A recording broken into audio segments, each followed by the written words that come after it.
ఒక ప్రకాశవంతమైన ఉదయం పచ్చని చెట్లతో చుట్టుముట్టిన ఒక అందమైన చెరువు దగ్గర ఒక నెమలి అహంకారంగా తన రెక్కలు విప్పి నాట్యం చేస్తోంది.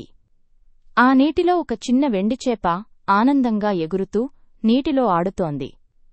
నెమలి అహంకారంగా అంది, నా అందమైన రెక్కలు చూడు.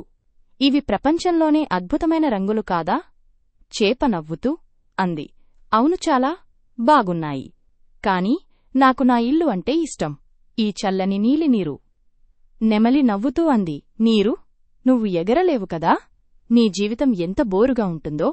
చేప నిశ్శబ్దంగా అంది, బోరు అయి ఉండొచ్చు, కాని నేను నా ప్రపంచాన్ని ప్రేమిస్తాను. నెమలి తన రెక్కలను విప్పి గర్వంగా నాట్యం చేసింది. చేప మాత్రం నీటిలోంచి చూస్తూ మౌనంగా ఉంది. అప్పుగా ఆకాశం మేఘాలతో నిండిపోయింది. భారీ వర్షం మొదలైంది. నెమలి చెట్టు కింద దాక్కోవడానికి పరుగెత్తింది, కాని తన రెక్కలు తడిసి భారంగా మారిపోయాయి. నెమలి కంపిస్తూ అంది, అయ్యో, నా రెక్కలు పాడయ్యాయి. అప్పుడు చేప అంది, అయ్యో నెమలి, చల్లగా ఉంది కదా, ఇక్కడికి రావర్షం నా ప్రియమైన సమయం. నెమలి అంది, నేను కూడా ఇలా ఆనందించగలిగితే బాగుండేది. చేప వర్షపు నీటిలో ఎగురుతూ తేలుతూ ఆనందంగా ఉంది. నెమలి ఆమెను చూసి నవ్వింది. నెమలి మృదువుగా అంది, నేను ఎగరడం నేర్చుకున్నాను, కాని నువ్వు నీ ప్రపంచంలో ఎంత సంతోషంగా ఉన్నావో చూడు. చేప నవ్వుతూ అంది, ప్రతి జీవికి తన అందముంటుంది. నువ్వు ఆకాశంలో అందంగా ఉన్నావు, నేను నీటిలో అందంగా ఉన్నాను. వర్షం ఆగింది.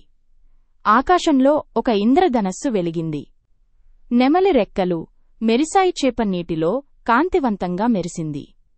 నెమలి నవ్వుతూ అంది, నువ్వు సరిగా చెప్పావు నా స్నేహితురాలి. మనం మన ప్రపంచంలోనే మెరవాలి. చేప ఆనందంగా అంది, అవును, నిజమైన అందం మనం మనల్ని ప్రేమించడంలోనే ఉంది. ఆ రోజు నుంచి నెమలి ఎప్పుడూ ఇతర జీవులను తక్కువగా చూడలేదు. ఎందుకంటే ఆమె నేర్చుకుంది, నిజమైన అందం మన హృదయంలో ఉంటుంది, మనమేమిటో తెలుసుకోవడంలోనే ఉంటుంది. ఇంద్రధనుస్సు నీతి. తన ప్రత్యేకతపై గర్వించు. ప్రతి జీవికి తన అందం ఉంటుంది.